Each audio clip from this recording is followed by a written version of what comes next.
Martial art শুধুমাত্র আত্মরক্ষার কৌশল নয়, এটি শারীরিক এবং মানসিক সুস্থতার কিন্তু দারুণ এবং চমৎকার একটি উপায়।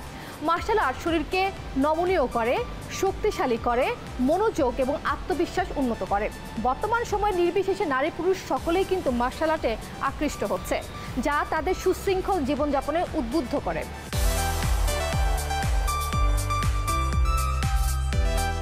প্রত্যন্ত অঞ্চলের যারা বসবাস করে সকলের জন্য এই মার্শাল আর্টটা উপকারী। বিকজ আপনারা দেখবেন যে বর্তমানে যে ইনসিডেন্টগুলো ঘটছে, যেমন হলো ইভটিজিং, 1, 2 নম্বর হলো আপনি একা মুভমেন্ট করতে পারেন না, 3 হলো অনেক সময় কর্মক্ষেত্রে থেকে আপনারা অনেক সময় বের হতে হয় কর্মজীবীকে, ব্যবসায়িক লেনদেন করে বিভিন্ন আর্থিক প্রতিষ্ঠানে তারা আর্থিক লেনদেন করতে যায়, এখানে তারা দে আর নট সিকিউর।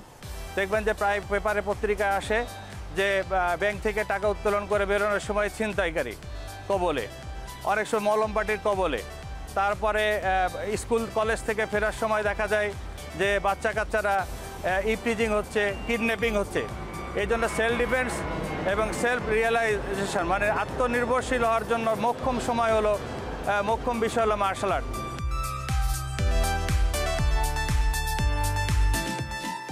দুই ধরনের মার্শাল আর্ট পৃথিবীতে চালু আছে, একটা হলো স্পোর্টস ওয়ে, যেটা রুলস অ্যান্ড রেগুলেশন সিস্টেম, তারা শুধু ম্যাটে খেলবে, মেডেলের জন্য খেলে, প্লাস হলো তারা একটা সার্টিফিকেশনের জন্য, সার্টিফিকেট বা সনদের জন্য খেলে। কিন্তু মার্শাল আর্ট যদি রিয়েলিস্টিক কম্ব্যাটিভ সিস্টেমের জন্য শিখে, তাহলে সে এই যে অনাকাঙ্ক্ষিত ঘটনার থেকে নিজেকে আত্মরক্ষা করার যে বৈশিষ্ট্য প্রয়াস, এখান থেকে সে মুক্তি পাবে।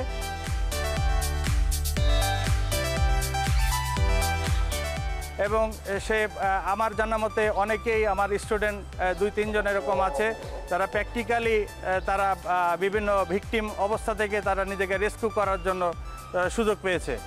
এবং আরেকটা বিষয় হলো, আমরা জানেন যে প্রত্যেক সময় অভিভাবকরা ছাড়া আমরা কেউ মুভমেন্ট করতে পারি না, অপেক্ষা করি যে কখন ফিরবে, বাসায় ফিরবে কখন, আমরা তখন মেন্টাল স্যাটিসফ্যাকশন খুঁজতে হয়।